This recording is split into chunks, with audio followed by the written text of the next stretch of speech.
All right, welcome. Today we're going over chapter 32, Musculoskeletal Trauma. So the topics we'll be going over the musculoskeletal system, general guidelines for emergency care, and emergency care of specific injuries. So we have our bones, which are the framework for our body. Joints have a bending function, and then muscles that move all of that. Our cartilage allows for flexibility. Ligaments connect bone to bone, and tendons connect muscle to bone. So bones are formed of dense connective tissues. They're vascular and susceptible to bleeding or injury, and they're covered by something called a periosteum. Joints are just where the bones meet.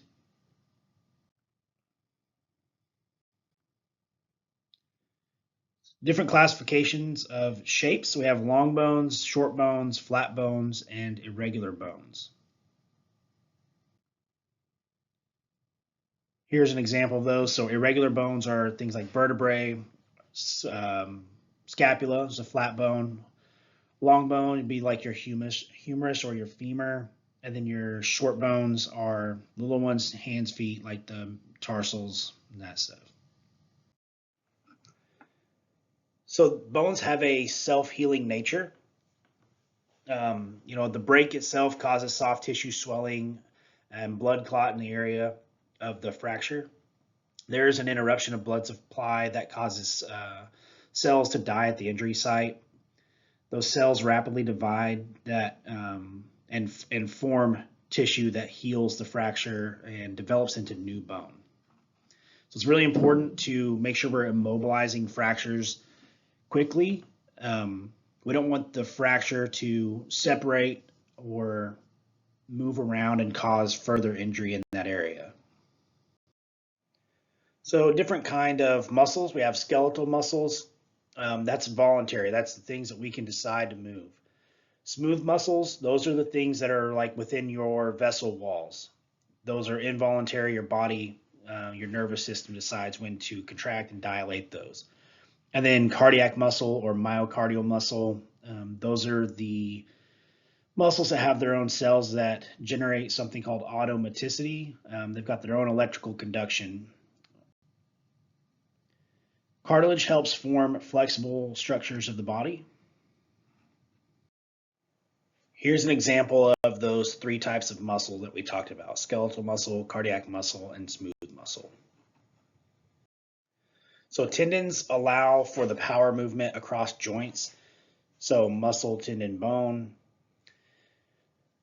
Ligaments support joints by attaching bone ends to allow for stable range of motion. So bone, ligament, bone. Tendons are what attaches our muscle to bone, and ligaments are bone to bone. Here's a figure showing the difference between our tendons and ligaments. We have different mechanisms of musculoskeletal injury. We have direct force, a twisting or rotational force, and an indirect force.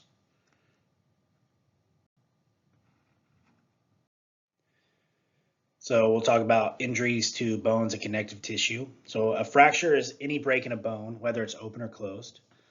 It can be comminuted, which is just broken in several places. A green stick fracture or an incomplete fracture, that's commonly seen in like pediatric patients that have less calcified bone. It's a lot harder to fracture completely. An angulated fracture, which is just bent at an angle. So here's a picture of a closed fracture. We have dislocations, which is just the coming apart of a joint. Sprains, which is the stretching and tearing of ligaments. And then strains, which are the overstretching or overexertion of muscles. So not all injuries can be confirmed as fractures in the field. We may have a high index of suspicion, but we're obviously not able to tell whether or not everything is a fracture. So treat all injuries with signs and symptoms of a fracture as if they are a fracture. A traction splint should be applied to a suspected femur fracture.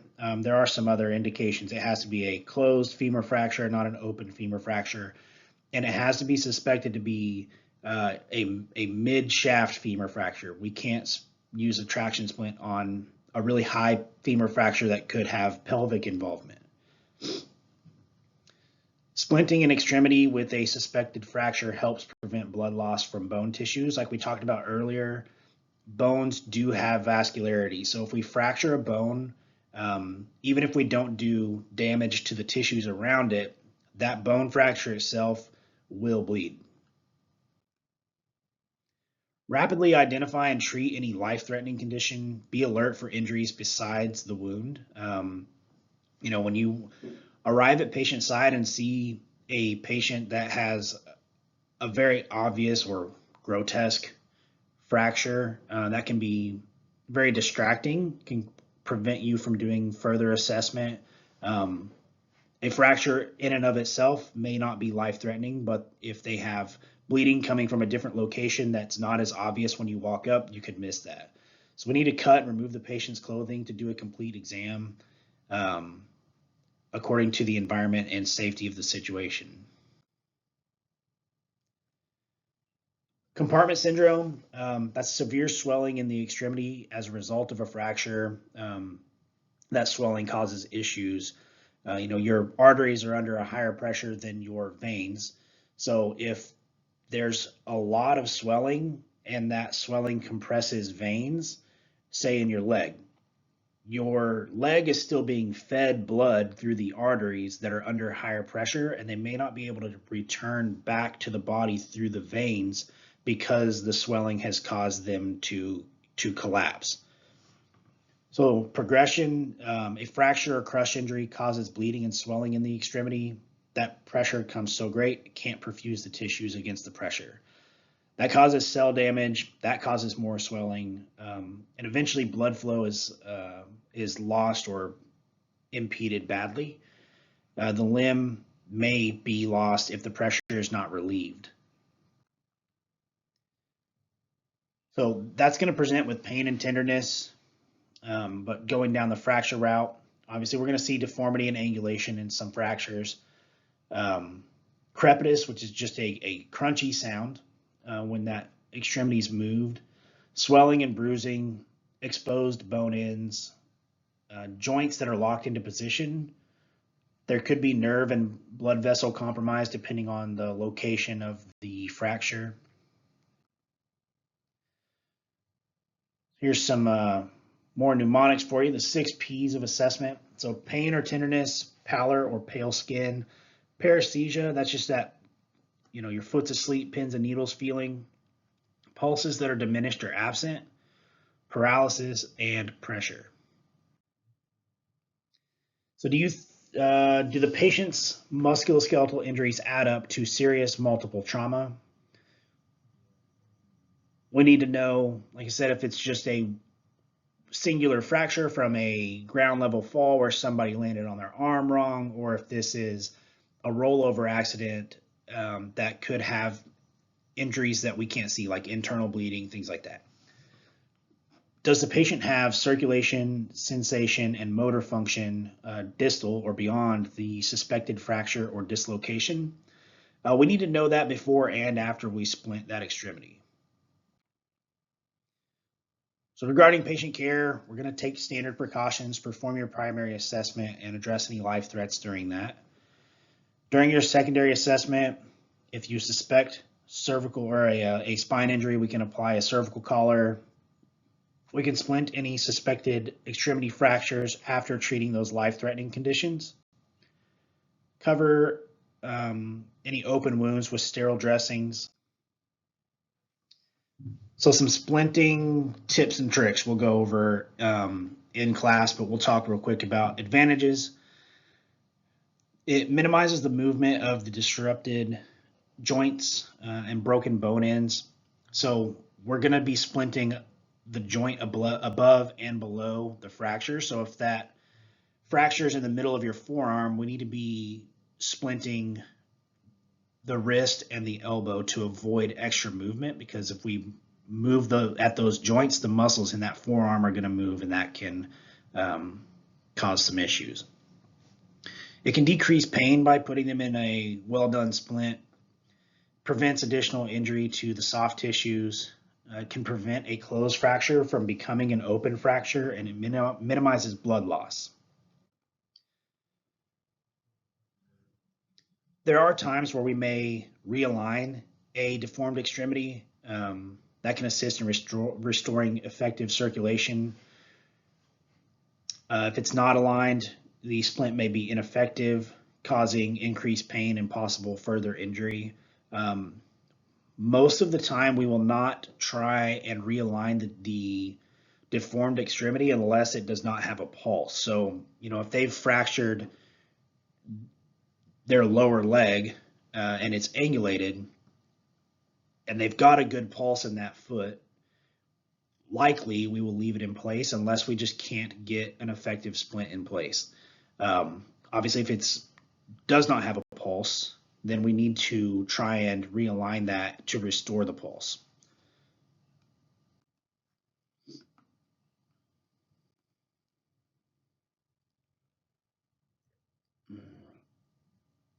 The increased pain that we cause by realigning that is momentary. So we can splint in the position it's found, like I said, unless that distal extremity is cyanotic or lacks pulses, or if it just is not, we're not going to be able to apply an effective splint.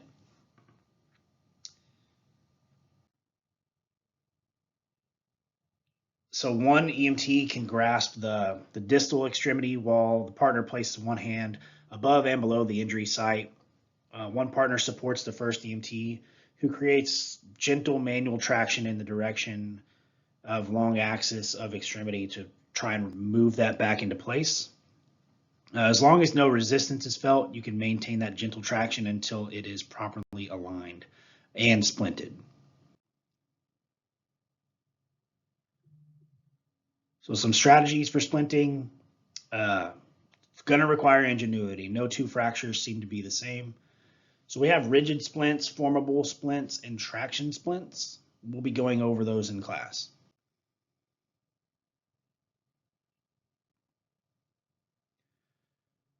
So we're going to care for life-threatening problems first, expose the injury site, assess that the distal circulation, sensory, and motor, align long bone injuries to anatomical position when needed. We're not going to push any protruding bones back into place. We want to immobilize both the injury site and, like I said, the joints above and below that site. Choose a method of splinting. Splint before moving the patient to the stretcher if possible. And you can pad any voids. We'll talk about some other things in class as far as like a sling and swath, and keeping especially upper extremities in a position of comfort. So splinting a patient to death, that's just splinting before the life-threatening conditions are addressed. Like I discussed, when you have a badly angulated fracture that kind of really catches your eye when you walk up there, it's pretty easy to get blinders on and overlook other life threats. So we want to make sure that we are ensuring the ABCs, HABCs. We want to make sure that their bleeding is controlled, they have an intact airway, they're breathing adequately, and that they have a good, strong pulse. We'll take vital signs and then get into splinting. We don't want to splint anything too tight. That compresses the soft tissues. They're going to be swelling. If it's a fracture or a bad sprain or strain, there will be swelling. And if we create a splint that's too tight, as that swelling gets worse, it's going to compress. We don't want it to be too loose, because that allows too much movement and doesn't align with an effective splint.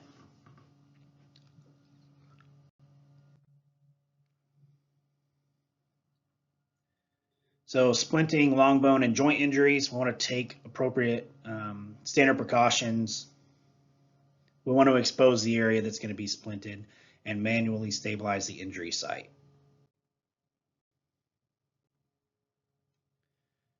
Just like the other ones, we need to assess circulation, sensation, and motor function before and after we splint. We can realign the injury if it's deformed or if distal extremity is cyanotic or pulseless.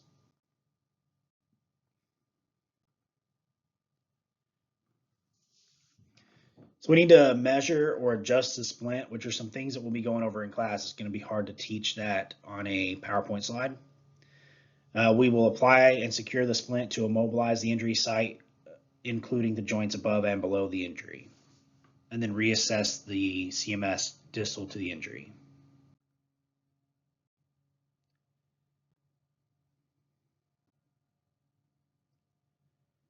So a traction splint, we said that is for a closed mid-shaft femur fracture. It's a very narrow indication.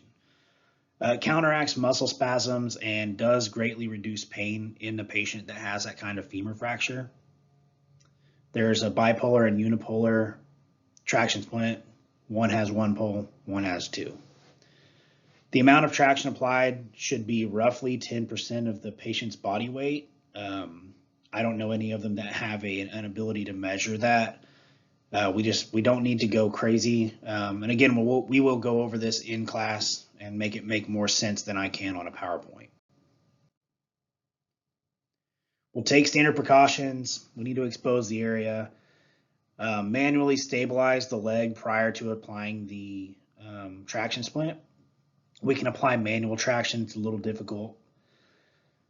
We need to address the pulses, motor and sensation, distal to the injury prior to and after the traction splint is in place. We'll adjust the splint to the proper length and position it at or under the injured leg. And then we will go over this part in class, but we'll apply the proximal securing device. So it's up the ischial strap, that's the one up by their hip. We'll apply the distal security device, which is the ankle hitch. And then we will start applying the traction and then position and secure support straps. Reevaluate the proximal and distal securing devices, make sure the top and bottom parts of the splint are still in place, and then secure the patient's torso and the traction splint to a long spine board to immobilize the hip. Like we talked about, trying to keep the joints above and below the fracture from moving. It's really difficult to do that unless they are either immobilized on a spine board or on a stretcher in a supine position without the ability to have a lot of movement during transport.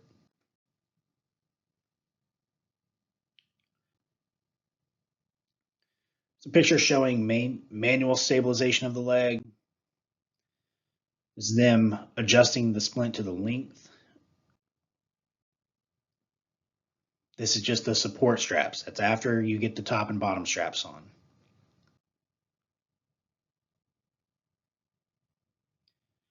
So shoulder girdle injuries, do a patient assessment. They'll have pain in that shoulder.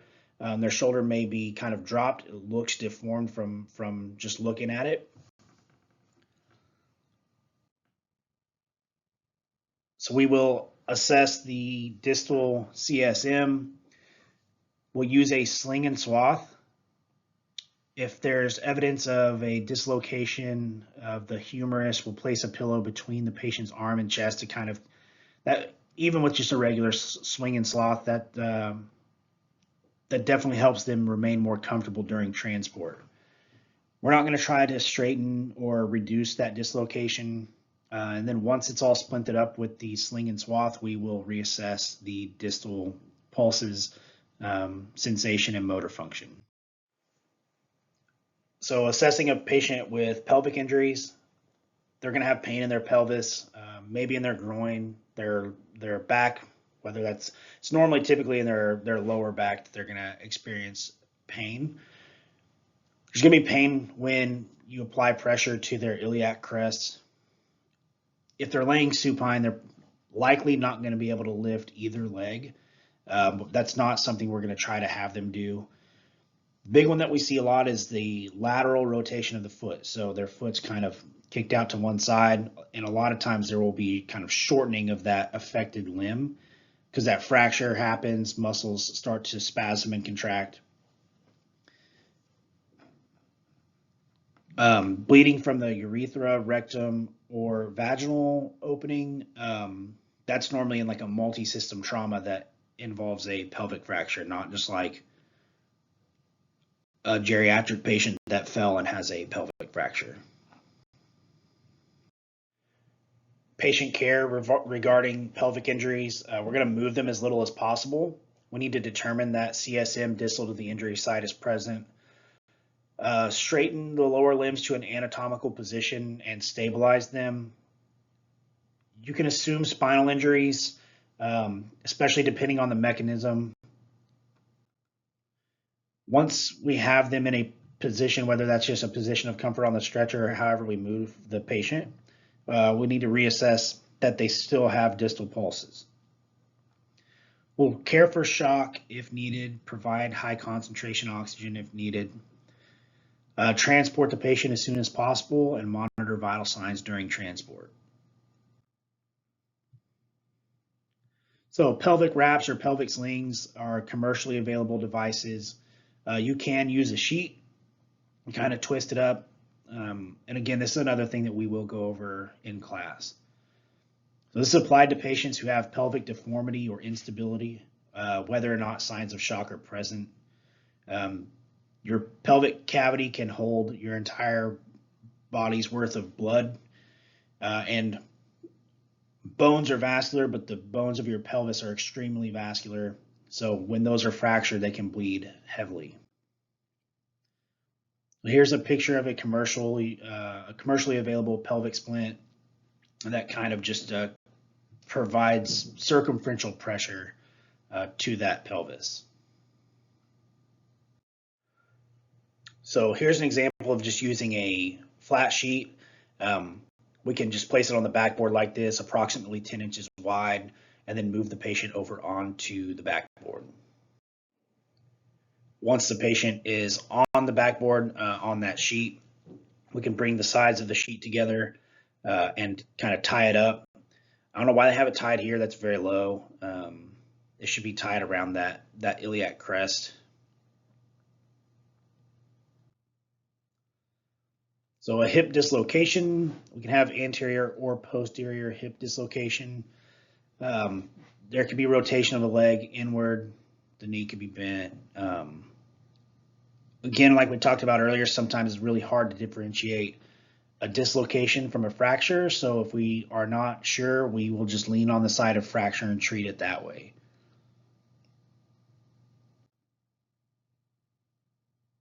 So just like a fracture, we'll assess the distal pulses, sensation, and motor function, move the patient onto a spine board, immobilize the limb with pillows, blankets, reassess pulses, sensation, and motor function, monitor for shock, monitor for the vital signs, transport, and just continue to reassess. So older patients are more susceptible to hip fractures. Their bones become more brittle as they age, and weakness from various diseases and aging can cause them to be prone to more frequent falls. So for a hip fracture, the pain is typically localized. It's sensitive to pressure exerted on the greater trochanter, depending on where it's at, right there in that upper femur area. The surrounding tissues could be discolored. Swelling may be evident. They will be unable to move the limb while they're on their back. They'll be unable to stand. A lot of times that foot on the injured side turns outward, and that limb can appear shorter than the other. So we can place a folded blanket between the patient's legs and bind the legs together with wide straps. And I'll show you an example of that here in a second. Here you go. So here's just binding together the legs of a patient with a hip injury. it can cause them a lot of relief when we splint them. If you're trying to do this and the pain is worse, then this is not that big of a deal. So a femoral shaft fracture, there will be intense pain. It could be an open fracture, especially depending on your mechanism of injury. That limb could be shortened. We're going to control bleeding, treat any shock signs, assess the distal pulse, sensation, and motor function, apply a traction splint, and then reassess pulse, sensation, and motor function. So when traction splinting, thigh injuries in children, we have to make sure we're using appropriately sized splints. The bipolar ones are typically have a more narrow range of lengths that you can utilize. A unipolar one is almost like a tent pole where you can adjust the length that way. So knee injuries, that patient will present with pain and tenderness, swelling, there could be deformity. Regarding patient care, same thing with the fracture or any other suspected fracture. We'll assess the distal pulses, sensation, and motor function. We'll immobilize this in a current position. We don't want to flex or extend that joint, the knee joint, just to avoid creating any further damage. So we'll immobilize in that current position and then reassess the pulses, sensation, and motor function. So for a tibia or fibula injury, there will be pain and tenderness, swelling, possible deformity. So on a closed tibia or fibula injury, we can apply a vacuum splint or an air-inflated splint, immobilize the fraction with 2 rigid board splints, or apply a single splint with an ankle hitch. That's not really something we do much anymore. I don't know the last time I've even seen a splint like that. But the vacuum splints, rigid boards, that kind of thing, those work really well. For an ankle or foot injury, there will be pain, swelling, possible deformity. So for an ankle or foot injury, we will assess the distal pulses, sensation, and motor function, stabilize the limb, lift or elevate that limb. You can use something like a pillow for a splint, but we'll go over some better alternatives in class. Once the splint is done, we reassess the distal pulse, sensation, and motor function. We can apply cold packs.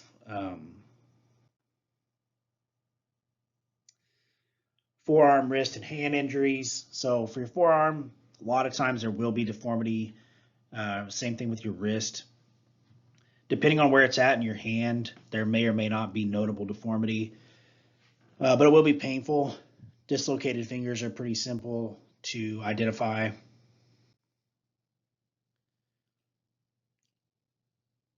This is one way that you could splint fingers. We'll go over this a little bit more in class, but we don't want to try to pop anything back into place. We don't want to utilize force to try and align those fingers. We don't have the ability in the field to determine whether it's dislocated or fractured sometimes, so we don't want to cause further injury. So if they're cool hanging out and just get transported to the hospital, they get an x-ray there, the physicians can choose what they want to do at that point.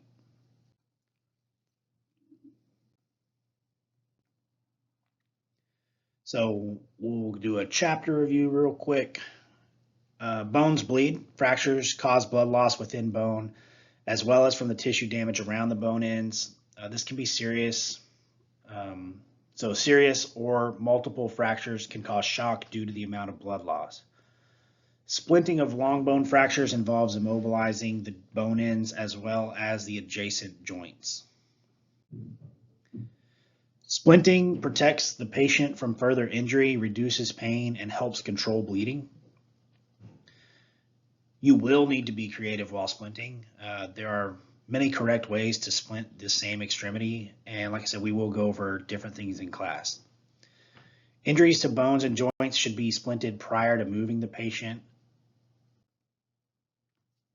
If a patient has multiple trauma or appears to have shock, or a significant potential for shock, we're not going to waste any time splinting individual fractures. We'll place the patient on a long board and secure the limbs to the board. You can splint the fractures en route when you get to that point, but the priorities are addressing life threats.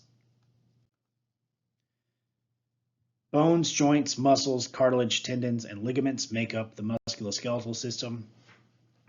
Bones provide the body with structure. They store metabolic materials and produce red blood.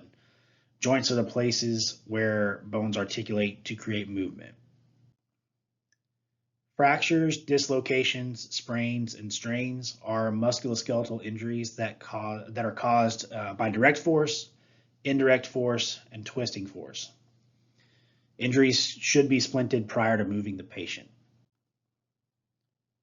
A closed extremity injury is one in which the skin has not been broken. An open extremity injury is one in which the skin has been broken. Pelvic fractures and femoral shaft fractures often indicate more severe internal injuries. Pelvic fractures and femoral fractures both bleed a lot. And unless it is a single system trauma like a ground level fall of a geriatric patient, the force that it normally takes to create a pelvic fracture or femoral shaft fracture in a younger patient due to more severe trauma like a motor vehicle accident, that's a pretty significant force, so the index of suspicion for other more severe internal injuries is very high.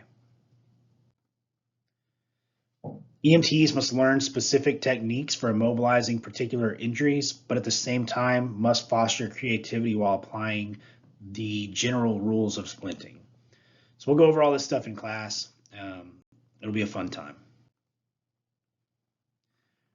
All right, 2 more slides. Have I fully addressed life threats and maintained my priorities, even in the presence of a grossly deformed extremity?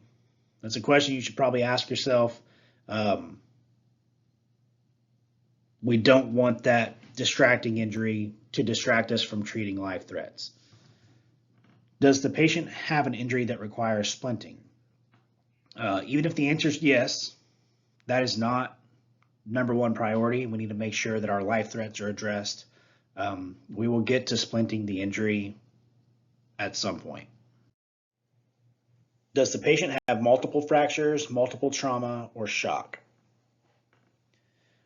Does the patient have adequate pulses, sensation, and motor function distal to the musculoskeletal injury? And should I align the angulated extremity fracture?